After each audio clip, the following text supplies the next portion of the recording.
제가 무신고 강대상에 올라와서 이제 24주년을 맞이하는 이 예배에 우리가 첫 주부터 있었다면, 여러분 1년이 52주잖아요. 그럼 10년 하면 520번이고 20년을 지나면 1040번이고 4년 지났으니까 그럼 208번이잖아요. 그러면 우리 진해마늘교회가 설립되어서 첫 주부터 지금까지 계속 드렸다면 토탈 몇 분이니까 1248번째 예배를 드리는 거예요. 아마 우리 박장님 내에는 그게 해당되시겠지요. 그 외에는 각각 우리 주시는 그 연수 따라 이렇게 나온 줄 아는데, 여러분 참 몇 년이든 또 몇 개월이든 어느 정도든지 간에 관련된 예배를 드리는 가운데 여러분들이 참 교회와 관련된 기억들이 어떻는지를 한번 점검하면서 참 모든 게 하나님 은혜구나 참 기억되는 축복의 예배가 될 수 있기 바랍니다. 그래서 박우연이라는 분이 이런 시를 지은 걸 제가 오래전에 음미를 했는데, 제목이 뭐냐, 그때는 그때의 아름다움을 모른다, 그런 제목인데요. 그때는 그때의 아름다움을 모른다. 20대에는 서른이 두려웠다. 서른이 되면 죽는 줄 알았다. 이었고 서른이 되었고 싱겁게 난 살아있었다. 마흔이 되니 그때 30이 그리 아름다운 나이였다. 30대에는 마흔이 무서웠다. 마흔이 되면 세상 끝나는 줄 알았다. 이었고 마흔이 되었고 난 슬프게 멀쩡했다. 신이 되니 그때가 그리 아름다운 나이였다. 예순이 되면 신이 그리리라. 일흔이 되면 예순이 그리리라. 죽음 앞에서 모든 그때는 절정이다. 모든 나이는 아름답다. 다만 그때는 그때의 아름다움을 모를 뿐이다. 우리의 모든 지난 날들은 하나님이 아름답게 하셨는데 내 영적 상태가 상처로 아픔으로 다가왔을 뿐이지, 하나님 우리에게 가장 아름다운 것으로 허락하셨는데, 오늘 이 예배가 내일의 아름다운 추억으로 남는 축복의 예배가 될 수 있길 바랍니다. 우리는 문제가 오고 위기가 오고 늘 끊임없이 도전을 끊임없이 받게 될 때 우리 여러 가지로 반응하게 됩니다. 어떻게 합니까? 우리도 모르게 막 본성적으로 그냥 우리의 그 내면에 있는 이 쓴뿌리가 드러나서 막 당황하고 실망하고 원망하고, 이게 어떤 모습이죠? 고린도전서 2장 14절 상반절에 육에 속한 사람은 하나님의 성령의 일을 받지 아니하나니 이는 그것들이 그에게는 어리석게 보이며 또 그는 그것들을 알 수 없나니, 이런 본성으로 막 어떻게 이런 일이, 네가 어떻게 나한테 이러면서 막 대하는 이런 경우도 있는가 하면, 또 때로는 아니지, 이러면 안 되지, 그래 마음에 다짐하고 막 이리려고 몸부림을 치는데 결국은 한계를 맞이하고 좌절하고 낙심에 떡 빠지게 되는. 그래서 고린도서 3장 1절에 보니까 육에 속한 자는 그리스도 안에서 어린아이들과 같아서 영적인 미숙아란 말이죠. 3절에는 아직도 육신에 속한 자로다. 너희 가운데 시기와 분쟁이 있으니. 그런데 때로는 복음의 눈으로 영성으로 탁 보기도 합니다. 하나님의 숨은 계획과 또 다른 계획을 발견하고, 내가 본성으로 해석했구나, 내가 종교적으로 노력했구나, 이런 하나님의 계획이 있는 것을 내가 미처 몰랐구나, 이렇게 하면서 고린도 2장 13절에 영적인 일은 영적으로야 분별하느니라. 빌립보 4장 6절 7절에도 아무것도 염려하지 말라. 다만 모든 일에 기도와 간구로 너희 구할 것을 감사함으로 하나님께 아뢰라. 그리하면 모든 지각에 뛰어난 하나님 평강이 그리스도 예수 안에서 너희 마음과 생각을 지키시리라. 그런데 여러분, 이 세 가지는 우리에게 왔다 갔다 합니다. 따로 본성적으로 생각하는 사람 따로, 육신적으로 노력하는 사람 따로, 영성이 아니라 이 세 가지가 끊임없이 우리 속에서 작동하고 이러다가 결국은 어떻게 가죠? 빨리 영적인 걸 붙잡는 사람이 있고, 늦게 나중 가서 다 지나간 다음에 그때 가서 그랬구나.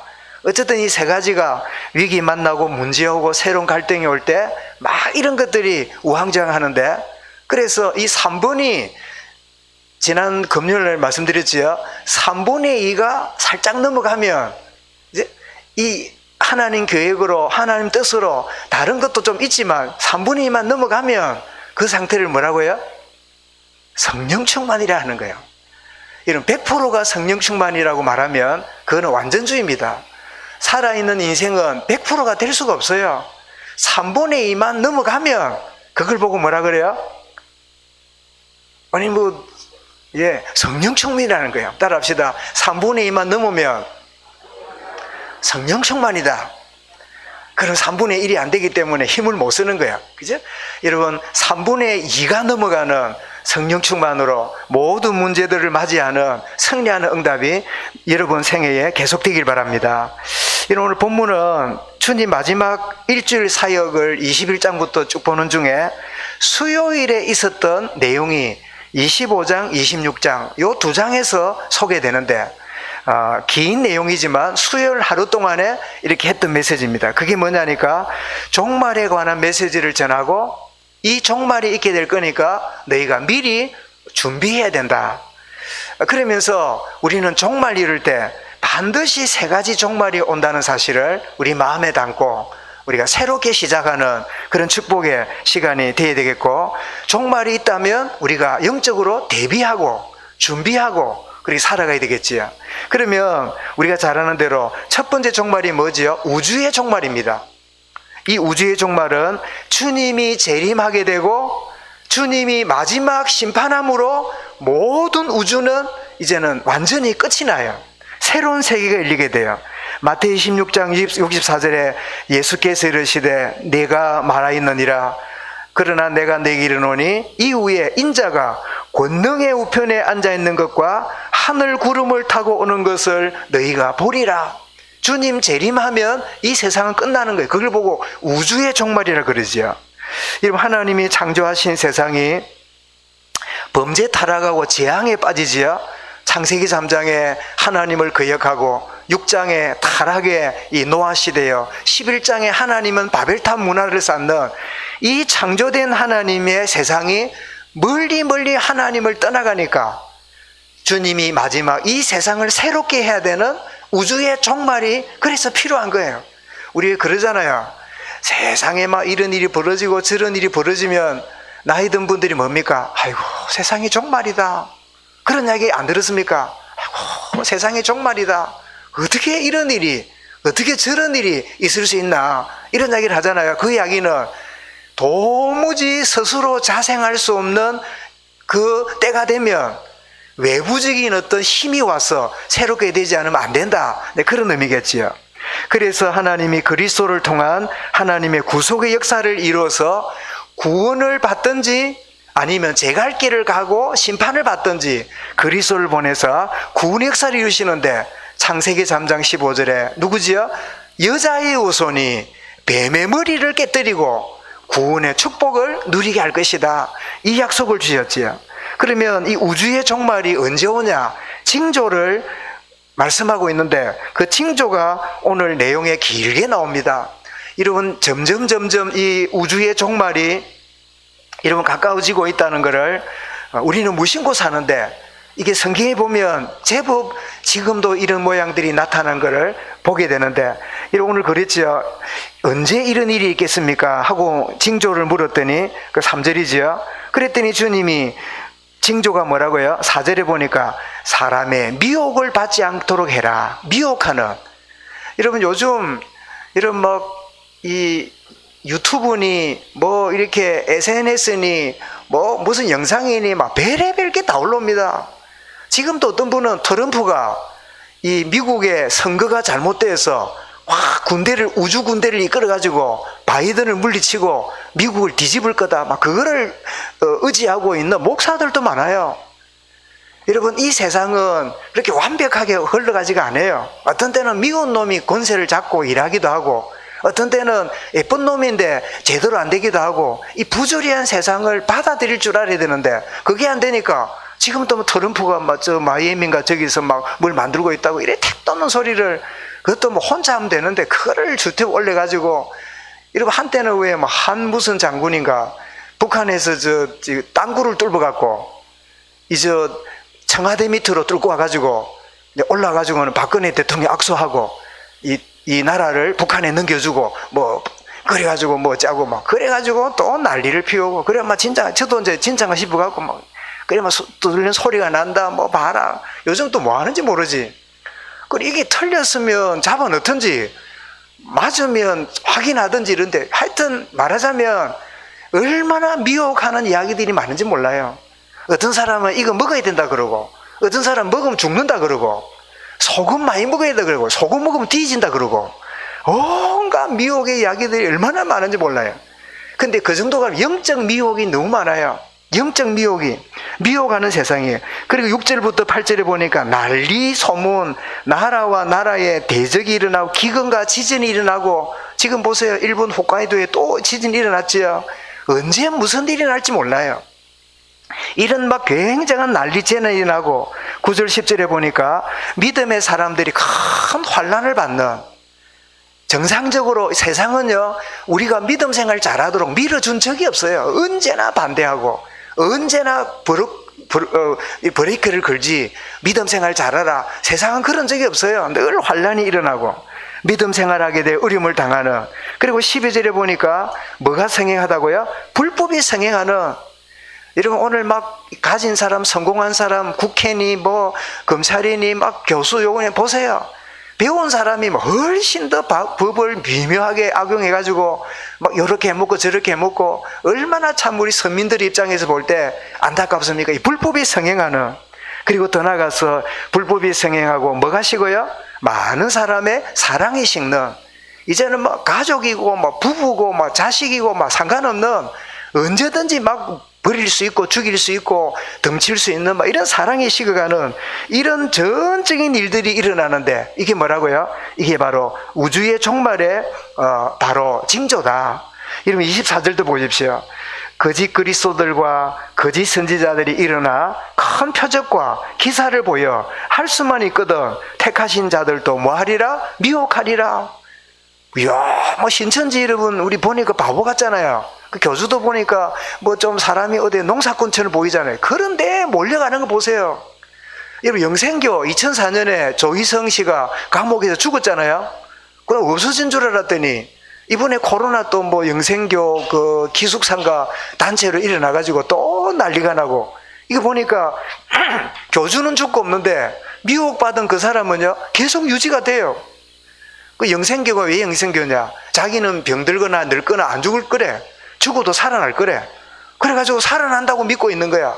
이 보세요. 얼마나 미혹하고 있는 이런 것들이 우주의 종말의 징조들이다. 그 외에도 쭉 뒤로 나옵니다만은, 그래서 여러분 주님의 재림으로 우주의 종말을 맞게 되고 영원한 세계가 열림을 성경은 우리에게 알려주고 있습니다. 그러면 언제 주님 재림하느냐? 여기가 또 관심거리라. 그래가지고 담이 선교회는 오래됐다, 그죠? 1992년 10월 28일 날 주님 재림한다 이래가지고 난리를 피우고 나중에 벙커 난 다음에 나중에 보니까 이장이가 아니고 누굽니까? 이만희는 신천지고 하여튼 있어. 이모모 씨가 있어. 그래 보니까 재산이 수백억이라. 그래가지고 수사하면서 이 사람아 당신 재림하면 끝난다는데 왜 그러냐니까 혹시 몰라서 모아놨다면서. 이런 짓을 하고 말이죠. 이장님이, 그죠? 예. 이런 미혹을 하는데, 그래, 희한한 건 이단들은요, 꼭 보면 날짜를 말하고, 꼭, 여러분, 우리, 그런 역사가 굉장히 많아요. 제7일 안식교도 이 재림 이야기에다 벙커 나가지고, 그래, 다시 만들어진 게 제7일 안식교. 이게 전부 다 이 주님 재림 날짜를 말하는. 근데 여러분, 재림 날짜에 대해서 36절에 뭐라고 말하죠? 그러나 그 날과 그때는 아무도 모르나니 하늘의 천사도 아들도 모르고 오직 누구만요? 아버지만 아시느니라. 하나님만이 알고 계시는 거예요. 근데 여러분 한번 물어보겠습니다. 날짜를 궁금해하는 사람들은 정상적일까요? 꾸린 게 있는 사람일까요? 난 꾸린 게 있다 생각해요. 제가 이 부목사를 영도에 있는 교회에 한 400명 모이는 교회, 거기 한 3년 남짓 부목사를 했거든요.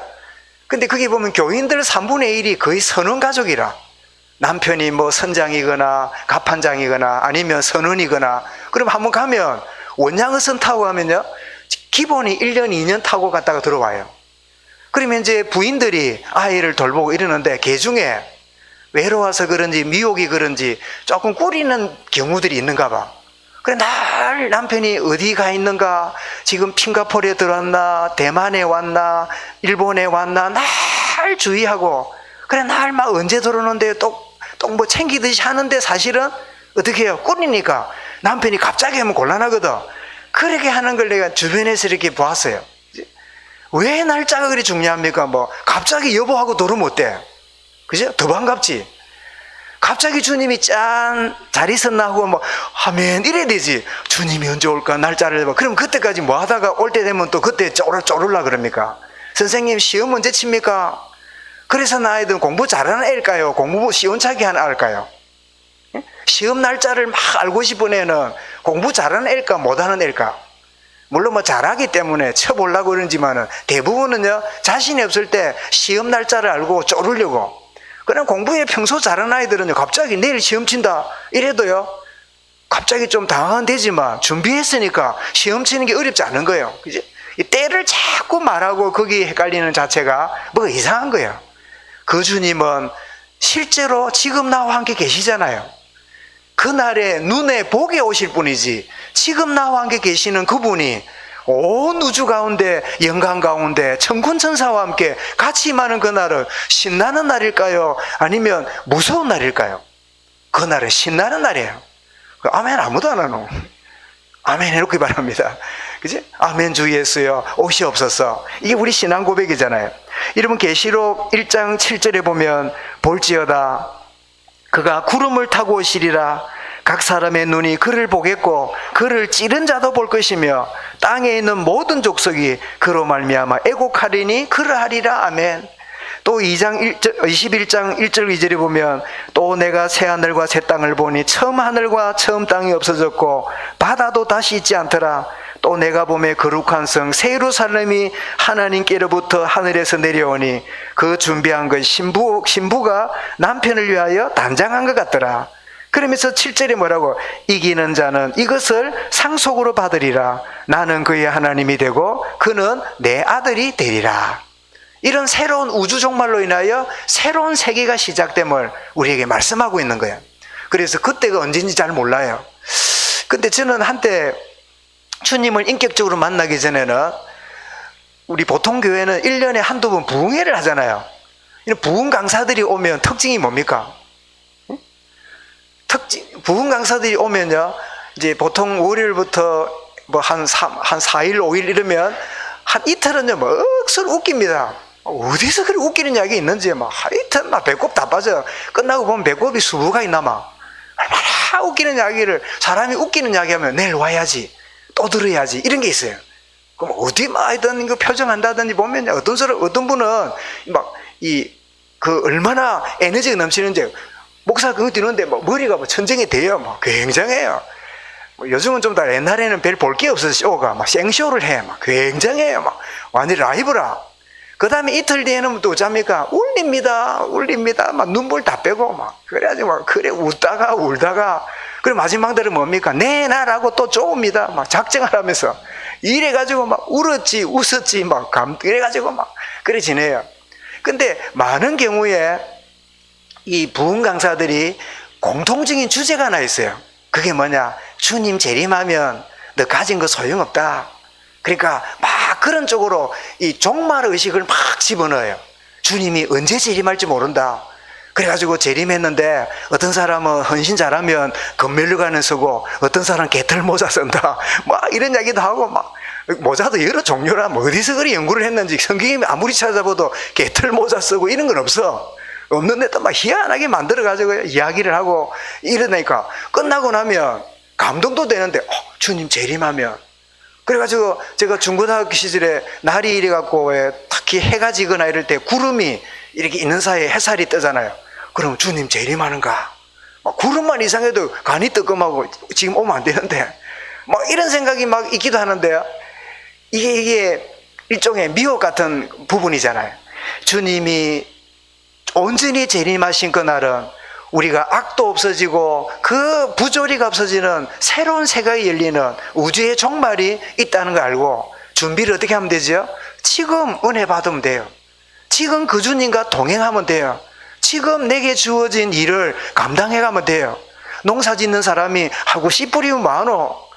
열매 맺기 전에 주님 오실 건데 그러는 게 아니라 내가 씨를 뿌려가지고 싹이 나기도 전에 주님 오실 수도 있고, 내가 싹만 났지 열매를 못 맺어도 주님 오실 수 있다. 나는 내 할 일을 해가면 그러다가 주님 앞에 서는 거예요. 그래서 이 신비주의자나 이런 이상한 신앙인들은 주님 재림에 몰빵해가지고 모든 걸 던져놓고 막 집도 필요 없고 자식도 필요 없고, 신천지가 그런 분위기잖아요. 14만 4천에 들어가야 된다고. 그래가지고 막 찾아가 내놓으면 경찰서 연락해가지고 부모가 나를 감금했다면서. 여러분, 아이가 성인이 되면요, 부모도 그 아이의 이 의사를 무시하고 집에 묶어놓으면 경찰 고발당해요. 법이 희한한 법이에요. 이제 그래가지고 경찰 불러가지고는 또 그 단체로 들어가 버려. 왜냐? 종말을 기다려야 된대. 정말 우주의 종말이 분명히 있지만 그렇다고 당황할 것 없이 지금 입만을 누리면 돼요. 두 번째 종말이 뭐죠? 시대의 종말입니다. 여러분, 역사의 심판이 있습니다. 여러분, 독재자로 인하여 온 세상을 끌어가고 이 독재자 때문에 온 국민들이 고통을 당하는 그런 시대가 있었어요. 여러분, 루이 16세가 이 프랑스 혁명으로 인해서 단두대 목이 날아가고 그의 사치 유명한 뭡니까? 그 발음자 앙뚜안 했던가 그 왕비가 어마어마한 또 사치를 했잖아요. 그것도 6개월 뒤에 목이 날아가고, 그리고 나서 이제 왕정 시대를 끝내고 이 시민 시대를 만들었는데 우왕좌왕하니까 그때 일어났던 한 장교가 나폴레옹인데, 이 나폴레옹이 프랑스를 가지고 독일, 영국, 러시아 다 침입해서 다시 프랑스가 지배하는 나라로 만들려고 여러분 만들다가 결국은 수많은 여러분 자녀를 잃어버린 고통을 가져다 주고 남편을 잃어버린 수많은 가부를 만들어 놓고 자기는 쓸쓸하게 그 섬에서 죽고만, 이런 자가 있었잖아요. 근데 그걸 영웅이라 그러는데 얼마나 잘못된 가르침이 몰라요. 독재자예요, 독재자. 왜 남의 나라를 침입합니까? 왜 멀쩡한 작은 나라를 침입해가지고 끌어오게 합니까? 이게 제약이라. 이제 시대마다 일어났던 독재자들이 자기 민족은 좋겠지요. 와, 이 나폴레옹이. 그래서 여러분, 그 북쪽에 있는, 남쪽에 있는 그 북아프리카에 있는 이집트도 쳐들어가가지고, 이집트 또 가보니까요, 스핑크스하고 그 피라미드 있잖아요. 그래서 스핑크스 보면 몸은 사자인데 얼굴은 사람 얼굴인데, 그거 보면 코가 없어. 스핑크스에 코가 없어요. 코를 나폴레옹이 대포를 쏘아가지고 코를 날려가 지금 코가 없는 스핑크스라. 그렇게 막 온 나라를 그냥 뒤집거리는데 국민들은 막, 야, 프랑스가 온 세계를 지배하는 이런 야망을 꾸었는데 결국은 완전히 무너지는 독재자의 모습이 될 수밖에 없었잖아요. 결국 그런 사람들은 어릴 때부터 마음의 상처 때문에 갖지 못한 한이여 아주 대단한 국민을 위하고 국가를 위한 것처럼 보이지만 결국은 비극적인 전 세계에 고통을 가져다 주는 거예요. 여러분, 이탈리아의 무솔리니 제2의 로마를 세워야 된다고 이래가지고 여러분 하다가 큰 어려움을 주는 일을 했지요. 히틀러가 누굽니까? 독일이 전 세계를 지배하려고 유대인들을 다 죽여야 된다고 이렇게 하다가, 사실 히틀러가 유달리 유대인들을 미워한 거는 어릴 때 학창 시절에 유대인 아이들은 공부를 잘하잖아요. 유대인 아이들은 굉장히 정갈하고 옷도 깔끔하게 입고 이렇게 모범생들이잖아요. 그런데 히틀러하고 이렇게 안 좋은 관계이다 보니까 어릴 때 유대인들을 죽여버려야지 이런 마음들이 있어가지고 유대인들을 이렇게 죽이는 그런 짓을 하는데, 또 히틀러가 얼마나 교묘한 줄 압니까? 교회를 악용했어요. 여러분, 유대인들은 예수를 죽였습니다. 유대인들은 없애버려야 됩니다. 그러면서 루터가 뭐라고 말했냐니까, 루터도 오해될 말을 했어요. 저 유대인들이 이상하게 복음 안 받고 계속 자기들끼리 모여있고 하니까 유대인들에 대해서 이 루터도 조금 안 좋게 보았어요. 그 루터의 신학을 가져와가지고 히틀러가 또 사용했어요. 그러니까 독일 국민들, 독일 교회까지도 히틀러가 막 굉장한 인물인 것처럼 보였는데 알고 보니까 결국은 인생이, 그래서 무솔리니도 그렇고 히틀러도 1945년 2차 대전 끝날 때 둘 다 자살해 죽었어요.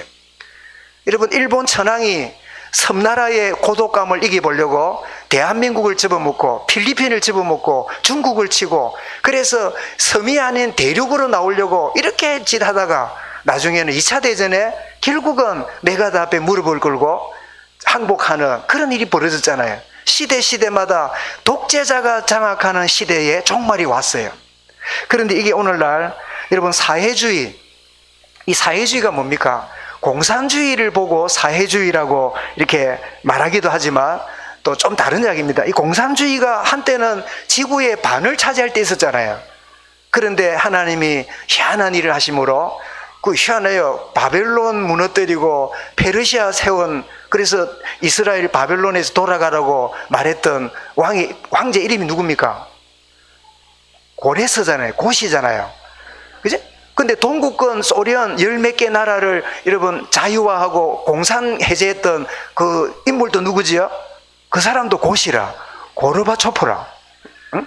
야, 하여튼 뭐, 그 성이 그리 되는지 모르겠는데, 하여튼 뭐, 어쨌든 간에 소련이 해체되고 동구권이 완전히 공산주의가 아무것도 아니가 무너졌고, 지금 몇 개 나라, 중국, 북한, 뭐, 베트남, 뭐 약간 몇 개 외에는 없어요. 그래서 미국이 우리 한국을 굉장히 중요시하고, 미국이 한국을 이렇게 우방으로 생각하는 것은 두 가지입니다. 하나는 장군의 아들이 우리나라에 6.25 때 와서 피 흘린 나라는 우리나라밖에 없어요. 우리나라 장군의 아들들은 아마 전쟁 안 보낼걸요. 군대도 안 보낼 건데. 그런데 미국의 군인들은요, 아들들을 더 전투 현장으로 보내요. 그러니까 그들이 지도자로서 존경받는 거예요.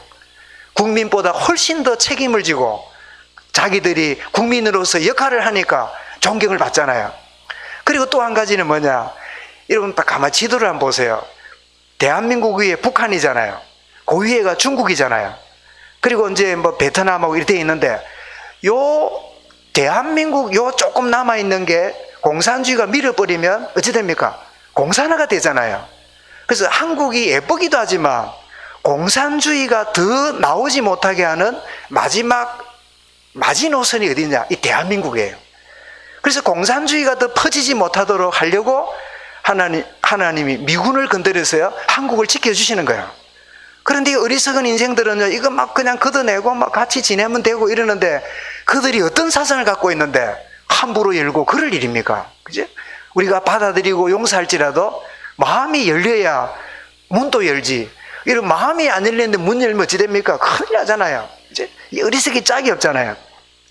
어쨌든 몇 개 남지 않는 공산주의 시대도 시대의 종말을 맞이하잖아요. 그치? 그런가 하면 여러분, 지금은 오늘날 막 팬데믹이 오고 막 이러다 보니까 너무 자유경제보다 너무 사회를 통제하는, 뭐 잘하려고 하지만 너무 건드리는 공산주의는 아니더라도, 그리고 국가가 너무 나서가지고 국민을 너무 잘한다고 하는 게 지락펴락하는 이 국가주의, 이런 것도 여러분 좋게 보면 굉장히 좋아 보이지만 여러분 희한합니다. 사람이 권력을 가지면, 사람이 자리를 차지하면 섬기는 마음이 생길까요? 군림하는 마음이 있을까요? 예, 군림하고 싶습니다. 여러분 희한합니다. 여러분 그 묵찌빠 해가지고 이기면 한강 올라가잖아. 그리고 제일 가면 왕대잖아. 그지? 그래 앉아있으면 이제 저기서 부터가 올라오잖아요. 그럼 어쩝니까? 왕대 갖고 졌어. 그럼 어디로 가야 돼요? 저 끝에 차운대로 가야 돼. 참, 이분 감방에도, 감옥에도 들어가면 제일 먼저 온 놈이요, 제일 깨끗한 데 앉아. 제일 늦게 들어가면 어디 갈까요? 똥통 옆에 앉아. 그래가지고 이제 오면 차근차근 하여튼 그 재수들을 사귀어야 어쨌든 간에 갑질하고 싶고 권력 가지면 소리 지르고 싶고 이거예요. 국가가 어려울 때 국민을 위하는 거 하지요. 그 권력과 국민을 지락펴락한 국가주의는 포기 안 합니다. 결국은 국민들은 막 굉장히 도와주는 것처럼 보이고 잘하는 것처럼 보이지만 은밀하게 국민들을 조종하는 이런 자리에 들어가야 돼요. 그래서 여러분 사실은 진짜 좋은 민주주의는요, 대통령 이름을 몰라야 돼요. 국무총리가 누군지 몰라야 돼. 그래서 스위스나 스웨덴 가면요, 대통령 이름을 모른대. 누가 대통령이 모른대. 왜? 안정된 사회. 너무 국가가 나서가지고 뭐 이래 하고 저렇게 하고 너무 그럴 거 없이 성숙한 국민들이 좀 어려움이 있으면 자기들이 자신을 관리하고 자기를 챙기고 이래야 되지. 너무 국가 지상주의가 나서가지고, 물론 뭐 여러분 그 뉴딜 정책이, 윌슨이 뉴딜 정책을 해서 나라가 어려우니까 큰 댐도 세우고 큰 국가 사업을 해가지고 실업자를 구제하고 일순간에는 그래 하면 돼요. 근데 이게 지속이 된다 그러면 사회주의, 국가주의가 되면 이 국민들이 먹거리를 주면서 자유와 인권을 다 가져가요. 이거는 하나님이 원하시는 사회가 아니에요. 하나님이 원하시는 제도가 아니에요. 그래서 딱 어려움을 당하고 곤란을 당할 때 딱 역할을 하고 물러나야 돼요. 그래서 대통령이 누군지 모를 만큼, 오히려 스웨덴 사람이나 서희 사람들에게요, 대통령 이름 모르는데 그 독일 가까우니까 차붐은 알아. 차붐이 누군지 압니까? 차범근 선수 있잖아요. 축구 선수 이름은 아는데 대통령 이름 몰라. 여러분, 국가가 그래 돼야 돼요. 이런 어려움과 위기에 나서서 역할을 하는 것은 귀한 일이지만 지나치게 나서서 국민들을 막 다 자기들이 다 할 것쯤 하는 이 주의도 언제요? 시대의 종말이 옵니다. 정말 모든 것들이 하나님을 거역하는, 하나님 없는, 그래서 여러분 항상 시대마다 국가가 국민을 통제할 때 제일 걸림돌이 누구냐니까 교회입니다. 이 교회는 분명히 네 국민이잖아, 네 무슨 시민이잖아, 시키는 대로 해. 그런데 신앙인들은요, 생명 걸고, 여러분 일본이 우리나라를 침입할 때 학교, 병원, 대학, 모든 공공서 다 무릎 꿇었는데 마지막까지 신사참배를 반대하고 생명 걸고 순교까지 하면서 반대했던 무리가 누구냐? 교회예요. 꼴보기 싫은 게 교회라.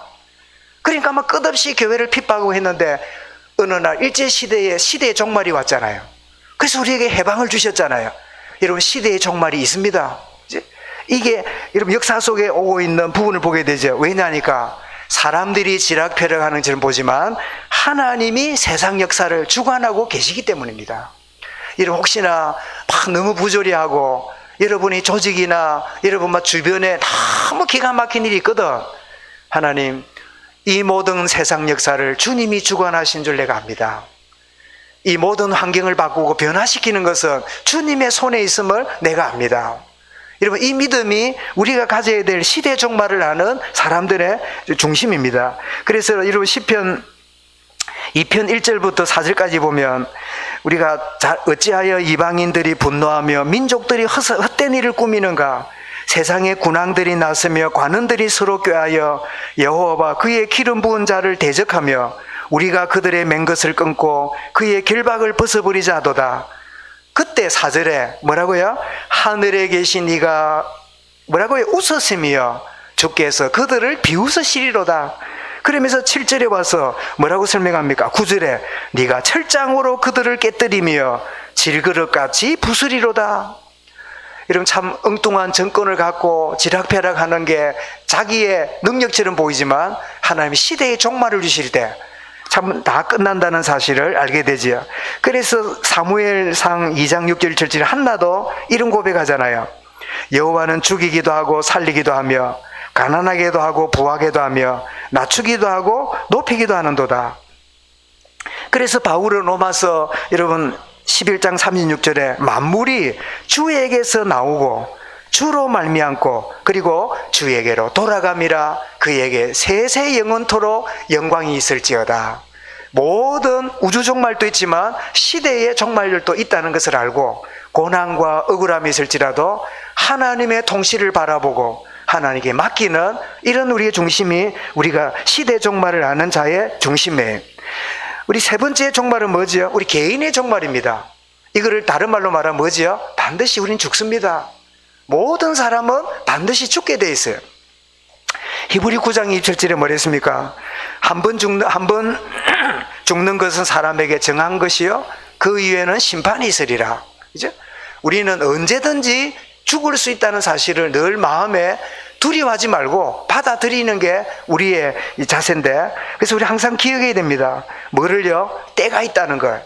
전도서 여러분 3장에서 뭐라고 하면 범사에 기한이 있는데 천하만사가 때가 있나니 날 때가 있고 죽을 때가 있고 심을 때가 있고 뽑을 때가 있고 죽일 때가 있고 치료할 때가 있고 흘 때가 있고 세울 때가 있고 울 때가 있고 웃을 때가 있고 슬퍼할 때가 있고 춤출 때가 있고 그러면서 11절에 가서 전도서에서는 이렇게 말합니다. 하나님이 모든 것을 지으시되 때를 따라 아름답게 하셨고 또 사람들에게는 영혼을 사모하는 마음을 주셨느니라. 그러나 하나님이 하시는 일에 시종을 사람들로 청량할 수 없게 하셨도다. 어떤 사람은 죽는 줄 알았더니 회복되는 사람이 있고 어떤 사람은 멀쩡한 사람인데 죽는다는 이야기를 들을 때 우리는 참 안타까울 때가 많지만은 그 모든 것들이 뭐죠? 하나님의 주권 속에 있는 거예요. 하나님의 절대 주권 속에 있다는 말씀이죠. 그러면서 19절부터 21절에 가면 인생이 당하는 일을 짐승도 당하나니 그들이 당하는 일이 일반이라 다 동일한 호흡에 있어서 짐승이 죽음같이 사람도 죽으니 사람이 짐승보다 뛰어남이 없으면 모든 것이 헛되도다.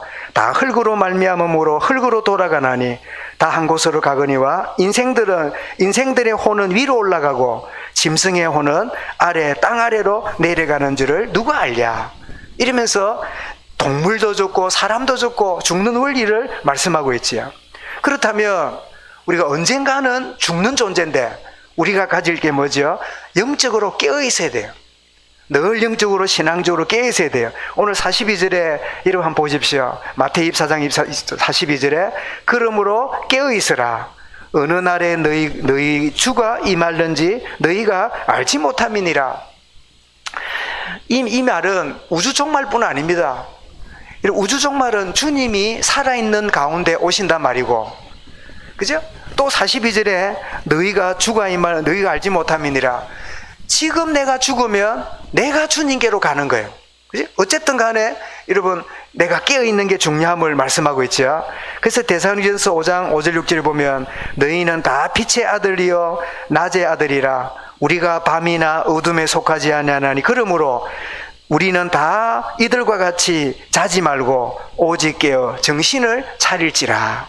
우리 일상생활 하면서도 늘 영적으로 깨어서 하나님 앞에 내가 언제 부름받을지라도 내가 주님 앞에 마지막 순간이 있다. 이 사실을 아는 게 중요하지요. 그러면 더 나아가서 우리가 세상 속에 살지만은 세상에 매이지 않는 자유함이 우리에게 있어야 돼요. 이런 때로는 이런 문제, 이런 사건들, 이런 막 일이 터지고 막 어떤 때는 막 정신없이 우리가 허겁지겁 살아가지만 문득 우리는 깨달아야 돼요. 나는 세상에 살지만 나는 세상에 속한 자가 아니야. 나는 이 땅에 살지만 나는 하나님의 자녀야. 나는 감옥에 있는 자가 아니라 나는 그리스도 안에 있는 자야. 나는 노예로 살고 있지만 여호와 속에 내가 있는 거야. 이게 우리가 가져야 될 개인 종말을 아는 자의 자세입니다. 누가 12장에 나오지요. 내 영혼아 창고에 많은 걸 쌓아두었으니 이제는 맨날 몇 년을 내가 평안하게 살자. 그런 자의 고백을 주님이 알고는 어떻게 해요? 어리석은 자야. 네 영혼을 하나님이 취하면 네가 쌓았다는 그게 누구가 되겠냐? 이 말은 자기의 마지막을 준비하지 못하고 세상에 속해 있는, 세상에 그냥 빠져 있는 자의 모습을 설명하고 있잖아요. 우리가 말씀드린 것처럼 나는 세상 필요 없다, 나는 오직 주님 앞에 서야 될 거다 하는 도피적인 것도 문제지만, 아이고 뭐 이 땅을 살라 그러면 이게 필요하고 저것 있어야 되지 뭐 하고 세속주의가 되는 이것도 우리가 조심해야 될 일이에요. 우리가 세상에 열심히 살지만 세상에 속한 자가 아닌 영적 정체성을 갖는 게 참 중요하지요. 그렇다면 우리 개인의 종말을 여러분 염두에 둔다면 생명이 있을 동안에 우리 영혼의 구원을 받는 게 인생의 최고 숙제입니다. 사랑하는 여러분, 여러분 숙제 해결을 받으신 줄 여러분 믿으십니까?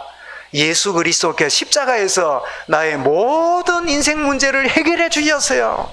하나님 만나고 제 문제와 사단의 손에서 우리를 완전히 건져내 주셨어요. 숙제 해결받은 인생으로 영혼의 구원을 받아야 됨을 우리가 기억해야 돼요. 13절 14절 그랬죠. 그러나 끝까지 견디는 자는 구원을 얻으리라. 이 복음이 민족에게 전거되게 온 세상에 전파되리니 그제야 끝이 오리라.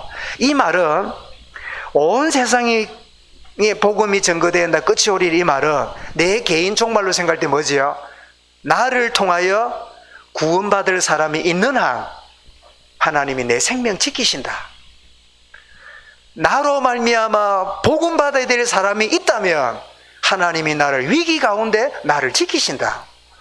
더 이상 구원받아야 될 사람이 없다면, 나로 인하여 복음 받아야 될 대상이 없다면 내가 살 이유가 없잖아요. 나는 구원받았지, 더 이상 할 일이 없으니까 그러면 주님 앞에 가는 거지요. 아니다. 분명히 내 친족, 친지, 지인들 중에 구원받아야 될 사람이 있다면 우리는 분명히 살아야 될 이유가 있는 거지요. 그거 증거되기 전에는 끝이 뭐라고요? 그때야 끝이 오니까 염려할 거 없어요. 아이고, 목사님 죽을 뻔했지. 뭐 했다고 죽을 건데. 아이고, 막 큰일 나고, 뭐 했다고 큰일 났는데. 이런 막, 미안합니다. 우리는 지금 죽을 자격이 없어. 한달 합시 나는 지금 죽을 자격이 없다. 속으로는 감사하지요. 아, 근데 산단 말이구나. 뭐 했다고 죽을 겁니까? 이제 하나님 심지어 여러분, 그 해야 될 일 못하고 하면 살려서라도 보낸다 납니까? 그지?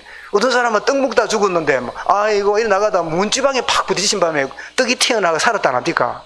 그 사람 볼 때 세상에 이런 일이 하지만 하나님 보실 때는요, 네 할 일이 더 있다는 거예요. 그지? 그러니까 여러분 염려, 걱정할 거 없어요. 살든지 죽든지 그리스도만 존귀해야 된다. 이게 우리 가져야 될 자세잖아요.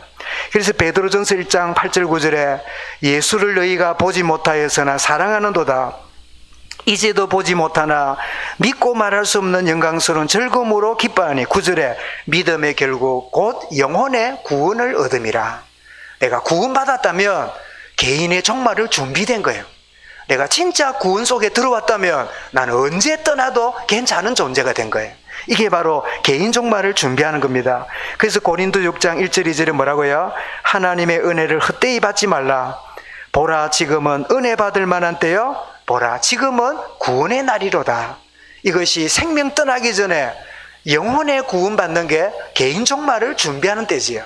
그래서 마지막 임종을 하거나 또 호스피스, 암 말기 환자들 거기에 보면요, 꼭 크리스찬들이 이런저런 이 호스피스 모임이라든지 이런 사람들이 연결되어 있어요. 그리고 아무리 병원장이 불교 신자라도 호스피스 그 간호하는 분들을 이렇게 가도록 배려를 해요. 왜냐하니까 암 환자니까 언제 죽을지 모르잖아요. 그러면 호스피스 하는 사람이 가서 암 환자에게 복음을 전할 때, 이제 나는 이제 내일 내가 눈을 뜰지 모른다. 오늘이 마지막일지 모른다. 항상 하루하루가 참 불안 가운데 아침에 눈 떠지면 오늘 내가 살았구나. 이러면서 하루를 보내잖아요. 그러면 그런 사람에게 복음을 전하면 다 받을 것 같잖아요. 근데 끝까지 안 받는 사람이 있어요. 분명히 지금 죽을지도 모르는데 안 받아요. 거기서 택한 백성과 택한 받지 못한 자가 있다는 걸 알게 돼요. 단순한 교리가 아닙니다. 끝까지 복음 거부하고 끝까지 하나님 말씀을 거절하는 인생들이 있어요. 그런데 웬일입니까? 그제 말씀드렸죠. 그 안동군 씨인데 이분이 큰 트럭을 몰고 며칠을 어디 갔다가 돌아오고 이런 분인데 부인하고 딸 둘이가 신앙생활 잘하는데요. 또 가보면 없거든. 연탄 여러분 찍게 있잖아요. 연탄 찍기 알아요? 우리 누가 제일 나이가 이거 어리겠노? 우리 민지 연탄 찍기 알아요? 연탄 찍기. 그 연탄 찍기 한참 하면 어찌돼요? 빼면 벌게. 그거 가지고 교회 와서요 마누라 나오라면서 찔러 죽인다면서. 그런 잔인한 사람이에요. 근데 웬일입니까? 뭐지된 바인지 딱 암이 들어가지고, 그 옛날에는 왜 죽을 때는 집에 왔잖아요. 요즘 병원에 있어도 집에 누웠는데 신방을 딱 가보니까 막 완전히 얼굴이 새카맣고 막 배만 볼록하지 막 온몸이 야해가지고 죽기 직전이라. 그래 권선생님 그동안 부인 딸 뭐 핍박하고 이랬는데 이제 권선생님 오래 살지 못하고 가야 되는데, 그래 복음 전하니까요 예수님 영접하는 거 있지요. 나는 속으로 이 인간 안 할 거다. 얼마나 독한지. 연탄 찍기가 뭡니까? 그거를 자기 사는 아내와 딸을 찢어 죽인다고 이렇게 쫓아왔던 인생이 딱 끝나고 나니까 주님 영접하는 거지요.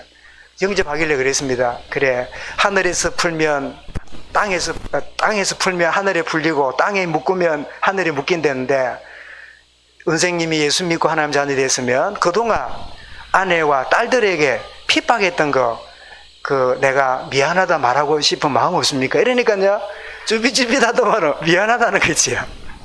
그러니까 막 딸하고 그 부인이 막 펑펑 우는 거야. 결국 한 영혼 건지려고 하나님이 이런 과정을 겪게 하시는구나. 근데 저는 안동 것이 나이가 한 것도 50밖에 안 되니까 막 기도하고 이러면 살아날 줄 알고 뭐 얼마나 기대했는데 갚보는 거 있죠. 그러나 살아나서면 막 내 기대가 나았다면서 일할 건데 나도 뭐 할 말도 없고. 근데 깨달았어요. 이런 인생은요, 건강 회복하잖아요. 주님 또 부인해요. 그럼 자꾸 부인했다가 돌아왔다가 그럼 하나님이 막 그런 거 하기 싫어서 영접하자마자 바로 데려가는 것도 하나님 계획이 있고 살려주는 것도 계획이 있다. 그런 교훈을 제 마음에 담았어요. 이런 정말 우리가 결론입니다. 정말 신앙이 왜 중요합니까?